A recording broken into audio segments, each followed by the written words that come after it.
thank you everyone for your introductions. I think there will be content that connects with each person. I'll back up a little bit to what I was doing before the last 5 or 6 years. So growing up, I was an illustrator. It was the tool I had access to. So I read comics. I imitated what I saw in the comic books. So I drew little X-Men characters and Fantastic Four or Hulk or whatever. And as I got into high school, I got lucked out and found a really fantastic video program. And so at the time it was 92, 93. So we're using VHS editors. So it'd be 3 decks. So you'd have source 1, source 2, and a destination. And they had this, Amiga had this thing called Video Toaster. I think it was Video Toaster. And you could do like special effects, like sparkles or some sort of fade or a color effect or something as you're going from one source to the next. And I started making these abstract art videos. I had a big old shoulder camcorder, and I was running around town with my friends, and just a lot of it was just skits, us just running around. And it's an amazing snapshot of the mid-90s and the Midwest and the United States, just the hairstyles and the clothes and the cars we drove. But also experimenting with art. So I, would light things on fire or break into buildings and, take footage of abandoned places. There's a lot of farms around my hometown. So whatever type of footage I could get. And so I started doing video. And then when I dropped out of high school early and started college, and probably the thing that changed me the most was finding a drum machine. I didn't like music before. I didn't like wind instruments or singing or anything. I didn't know I was a musician because I didn't have the right instrument yet. But when I found a drum machine, there's something about rhythmic loops that works really well with my brain. And so I got this drum machine and started making electronic music, very experimental, techno, hardcore, a very niche subgenre called breakcore. I was an innovator in that scene. And my school was a totally different track, because at the time school didn't teach drum machines or electronic music, so I was self-taught. And then in school I did graphic design, pivoted over to web design as soon as I finished, did printmaking, and Italio, used different types of foil, melting different types of materials into printmaking, and so it would become like a translucent watercolor, and using different types of paper. I would do graphite drawings and transfer them into the acrylic on top of the foil. So lots of different types of fine art. So that was my undergrad experience. And so I think many of us create with the tools that we have access to.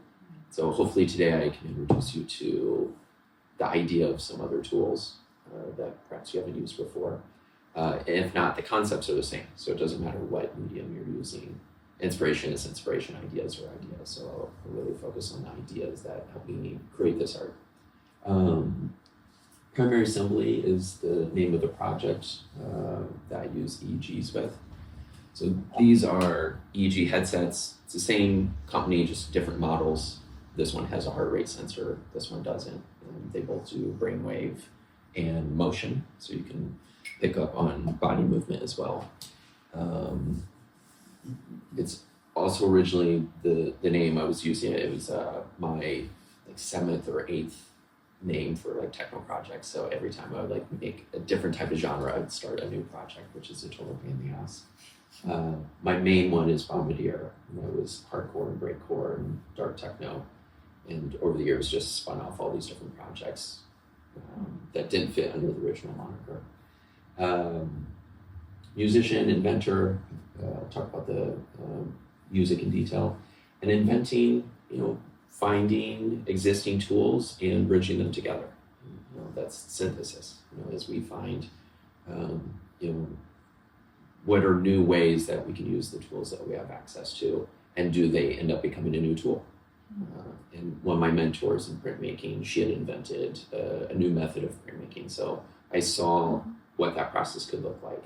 And one of the things I really learned from her was she had invented this way of using foil and printmaking. This was at the University of Iowa. Her name was Virginia Myers. And she used it in the way that she was used to, which was printmaking background. But it was important for her to do classes because someone would come from fabric or sculpture or photography and be like, oh, have you tried this? And she's like, no, but I want you to. And so that's the real advantage of having different minds and different disciplines in the same space is, someone's work on a painting, someone's work on sculpture, someone's work on sound design. You can get inspired by each other and, apply maybe a principle of sound design or psychoacoustics to something that's visual. So there's a lot of cross-pollination, which I think is really powerful. And then recently I finished up a master's at NYU. ITP is a program that's been around 43 years. Essentially, it's art and technology combined. So how do we use whatever tools are available to experiment, prototype, and make art? So it's similar to an engineering program, except at the end of the day, you're making art, you're expressing yourself rather than making a product or building a thing for use in society. Could we move to the next slide? This example of some of the electronic music.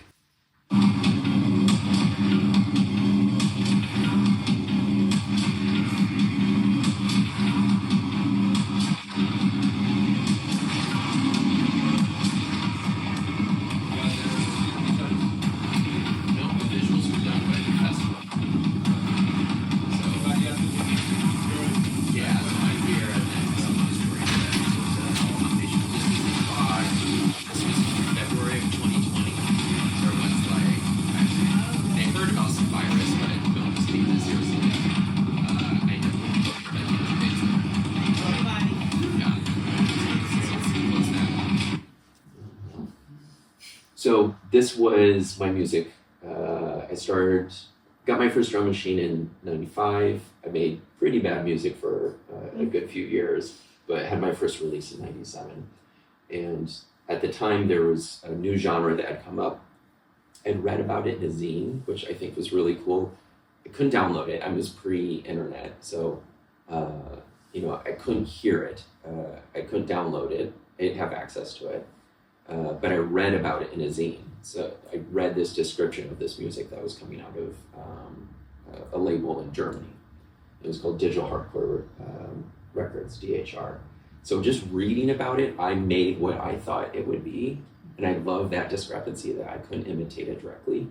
And then because I wasn't imitating it directly, I had a very unique sound. So I ended up influencing a lot of artists who have had very long careers in this genre of breakcore. Breakcore is if you mix drum and bass with hardcore, and you mash them together and put a little punk or metal or horror movie samples, and you've got breakcore. And then for several years, I worked on industrial music, which was a direct coming right out of breakcore. And then 2011, I pivoted over to different types of techno. Some breaks, but a lot of techno. And I put now, but the last few years I've really focused on creating tools for other artists, which is what I'll be presenting here. But still enjoy making electronic music. If I do too much computer programming and too much focus on tools and not of my own practice, it's not feeding my soul. So I need to spend some time, even if it's just little sketches each day, that's what feeds my soul. And the idea was, I was turning these feelings, so I started when I was 19. I had all these feelings I didn't know how to express. I didn't have a vocabulary for it. I didn't have therapy that I connected to. My family didn't have the vocabulary to express all sorts of feelings, but I could express it through my art. So my art really saved my life. I was able to take whatever challenges that were happening to me emotionally and put it into my music.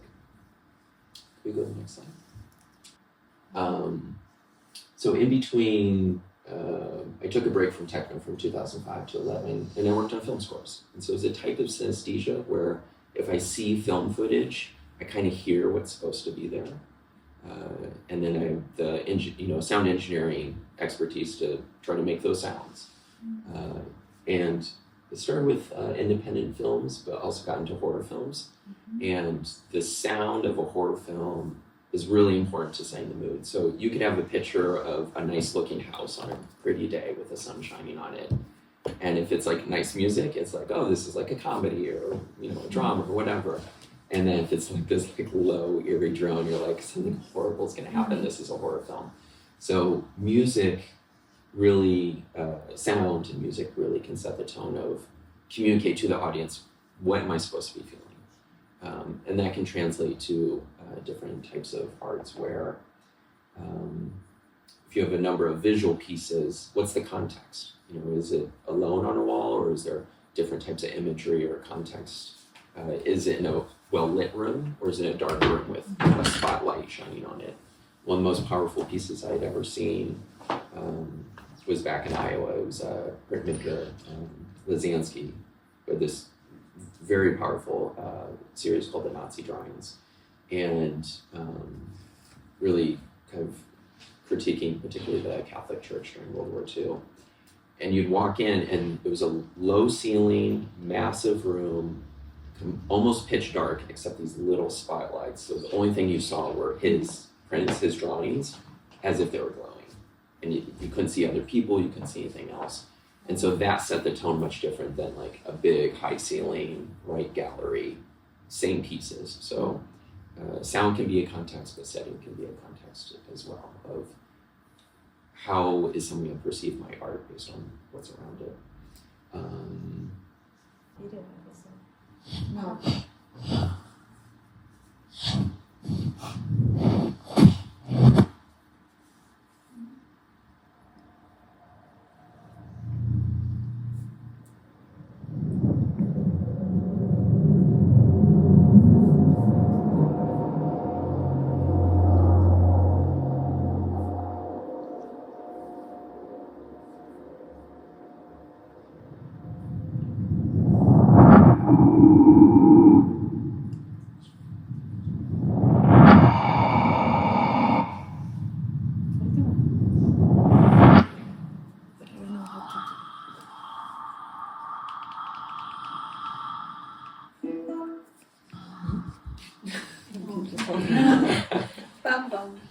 So let's pause it there. So this example where all the footage, I didn't use any sound from the actual video and layered in sounds in order to sonify movement. And it began my exploration. I ended up using motion sensors later, but the beginning of my exploration of how can I take something movement based and sort of hyper real, make it more accentuated, so as if a movement had a type of sound. So worked with a really talented dancer in Los Angeles for that. Let's go to the next slide. And I'll explain this. So after producing electronic music in a traditional way with computers and drum machines and synthesizers, I started to explore where are other ways I can make music. And so I started exploring algorithms or things that would generate random notes and develop a soundscape that at first was random, but then I started to base it on the more I created an app. So the more I used the app, I would choose the notes and the instruments that I liked, and it started to learn what I liked and then produce music that sounded like me. And that was my way of stumbling backwards into AI music. So in 2014, I incorporated AI into this app, and it had gotten, so I had been trying to get on this record label in Germany for like 20 years called Antzen, and I made an album with the AI, so the AI composed it. I chose the sounds, I turned the knobs, but it wrote the sheet music and it composed it in real time. And so the AI got onto this music label that I've been trying to get on. And I felt a little like Frankenstein, like I created this thing and I was like, it's actually doing better than me. It made a soundscape that was more emotional and nostalgic and organic than anything I made or could make. And so I felt a little scared about like the possibility of it outshining me in many different ways. It ended up just being more nostalgic and human than my own work. we can listen to just do a little bit of it. I don't want to give it too much of the spotlight. I'm still a little butthurt about it, but let's click that and see. And it's triggering video clips too, so it's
so I want to work with people again, instead of robots. And so in 2016, I started working with a dancer here in Berlin.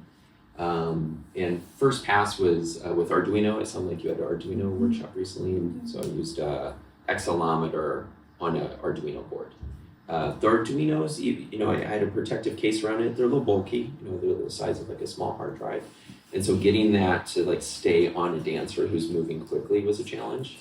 So we tried tying it on the head or the arms, maybe the legs, but occasionally they'd go flying across the room, like whatever tie would happen to loosen and fly across the room. Then we used iPhones, which were slightly more compact, but still pretty slippery. So after watching some iPhones fly across the room, I ended up finding these Myo wristbands, which aren't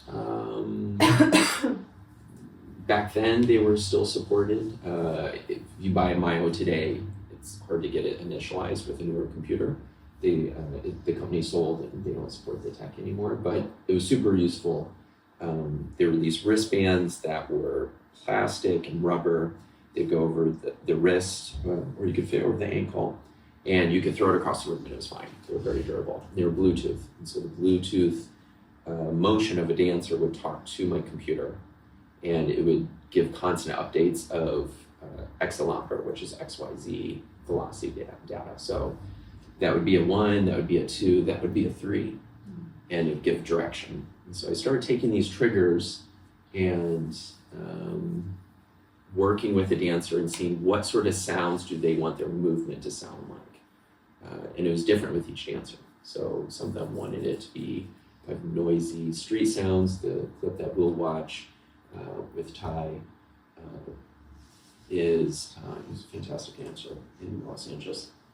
He wanted sounds that were a combination of human sounds. So we went to a small room and just with a field recorder, he just made sounds with his body, like, and those pops and clicks, come out in the sound, and then mixing it with these very machine sounds. So this idea of being overtaken by machinery and this mix between humans and machines. And so he's wearing one wristband here, and another one on his ankle.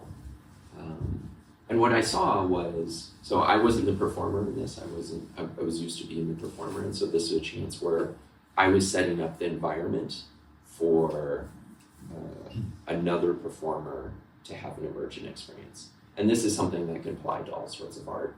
I can either be the person that takes the paintbrush and puts it on the canvas, or what if I put the canvas in a place where other elements grade on it? So put it in nature, or put it in some sort of system where there's dripping colors at different rates, or there's some sort of mechanism which populates the canvas with something unique or organic. And that's where we get into the idea of biomorphism. So having art that is inspired or shaped like nature. And even just leaving something out in the elements for a period of time, and what animals walk across it, what does weather do to it. All those things are a form of what I call generative containers. So as an artist, I get to choose where do I put the canvas, and ideally what elements influence it. And that's what these systems were. It just happens to be built with technology rather than more analog or organic materials.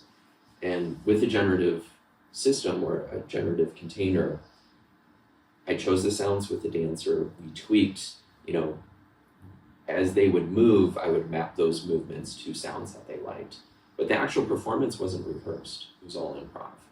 And if we created a container that was interesting enough, the parameters were interesting enough, when they actually got on stage or in front of the camera or got to the performance, it could be 5 minutes, it could be 30 minutes. It was really up to them responding to the audience in the moment. And sometimes those performances, 7 minutes is all you need. And everyone feels like it was longer, and you feel that the piece is done and the crowd feels like they saw what they needed to see. It was really coming from a background where all my drum machines were pre-programmed for an entire set, and all my synths were programmed for like a full hour techno set, to moving in these spaces where it's all improv. So we're still using the same tools, but anything can happen. This is like emergent phenomenon of the day, the dancer, the motivation, the audience, the vibe of that day, creating art. And the other thing that I saw that was really important was this biofeedback loop. So if a dancer moves and hears a sound, their brain hears that in real time. And then they move again. And what happened was they started to feel super powered, like really empowered, because their movement was being amplified. So something as a dancer they really loved doing, their brain was getting rewarded by hearing these, particularly on a big sound system, these compression waves, these sound waves moving through the air, hitting them. And all of a sudden your brain lights up and you're like, I did that. Like I moved my body and then these waves went through the air and hit me. And I'm gonna move again and like these other waves are gonna come. So you start to get into this feeling in the brain of like magic or superpowers. And as someone who is on the sidelines, I really envied that, to be able to I would put on the system every once in a while and like dance around, but I'm an all right dancer, I'll give myself credit, but I can't do this. And so let's click on this and watch Ty a little bit. He's phenomenal.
This was a rehearsal, so this wasn't, rehearsed before. This was him working with sounds that he liked, mappings that we did, and you can see his own brain learning of like, okay, I'm gonna do that, or I'm gonna do this. Like wherever the movement is, and then creating sounds that he likes, and then doing that, or variations of that. So it's this very organic process of the artist and the technology having this relationship and learning in real time.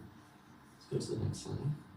And the sounds you choose are like random sounds? So the sounds that we did with him were sounds that he wanted to work with. So that was the body sounds with a field recorder mixed with these really mechanical soundscapes that I had sampled. And so we were moving back and forth between those. But it's like an automatization that is in the way of one movement do the same sound all the time, no? What we would do with this particular system is we would have these different kits. And so, for example, a lot of the different chest sounds, a certain movement would trigger it, but not the same one each time. It would be a group of similar ones. Random signs, Yeah, so it was randomization, but it was a similar sound. And then a different one would be similar. And But with Muse you do it or with Max? What? that was programmed in an iOS app. So I programmed it in Swift and made a custom app that heard the Myo signals and then would output MIDI over to, I was using an Octatrack.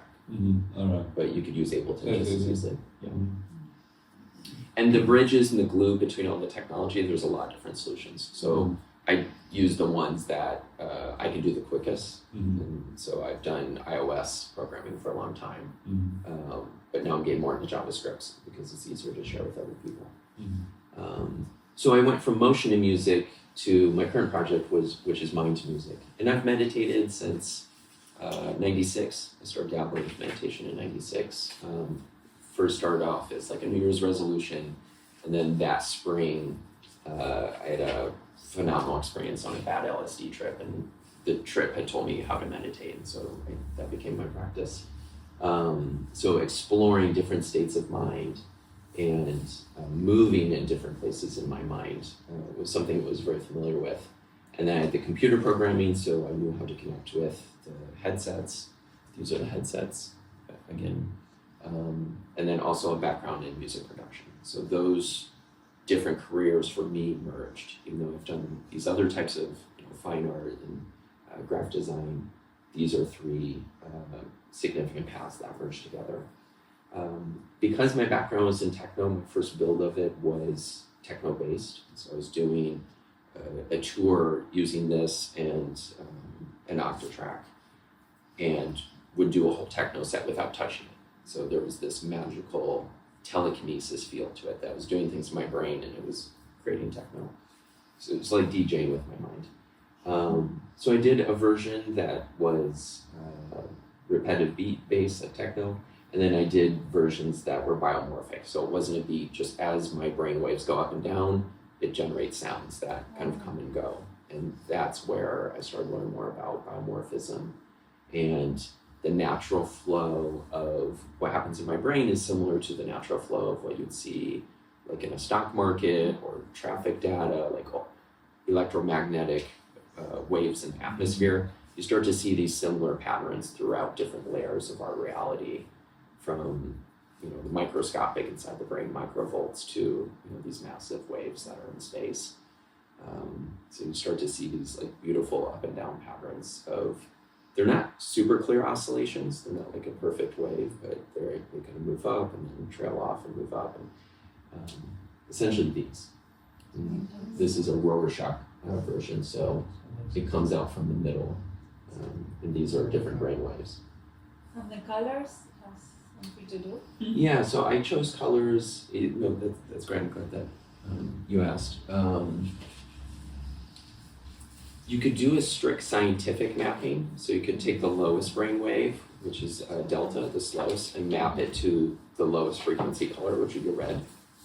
And then scale through the rainbow of colors up to the highest frequency brainwave, which is gamma, and map it to violet, which is the highest speed. If you do that mapping directly, I think alpha ends up being, green.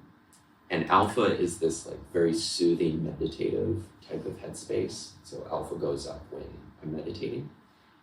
And for me, blue makes more sense for that. So I'm not using a direct scientific translation, but many people do. And so that's completely valid, is just map it one-to-one. And there's this really beautiful gradient, yeah. There's this really beautiful gradient of different types of frequency spectrums. So one is electromagnetic, and that would be brain waves. And then when you go way, way, way up is colors. Those are only electromagnetic spectrum. Colors are way up in, I don't have a slide of this, but it's like tetrahertz or petrahertz. Like they're super, super fast. And whereas, like a brain wave is like 1 hertz to 60 hertz. So they're very, very slow. And then colors are extremely fast.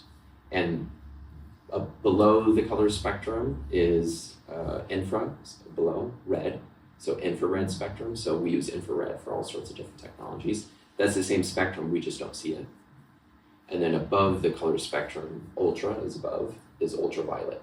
And so you have all the ultraviolet waves above. So that's all the same spectrum. So you've got brain waves, radio, infrared, color, and then ultraviolet.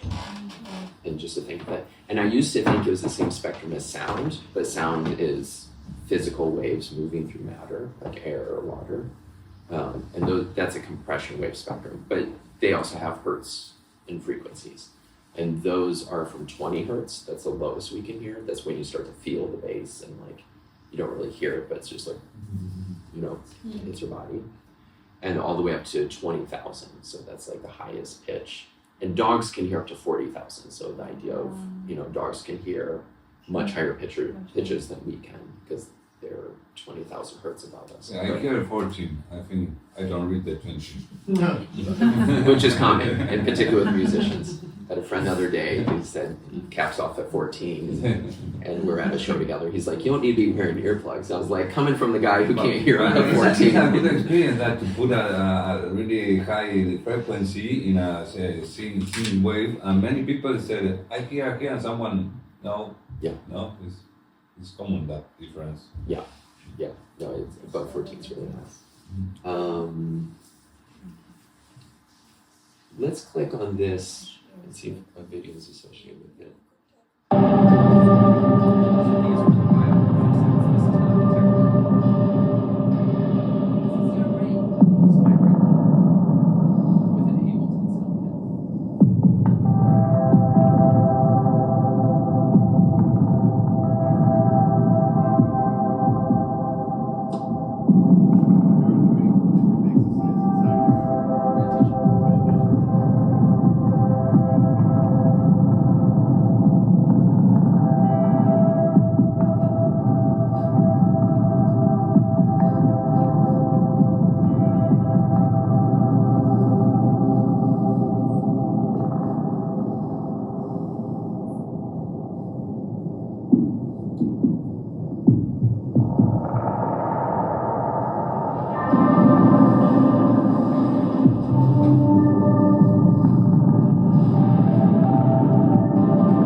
And why is from the middle? I think it's prettier.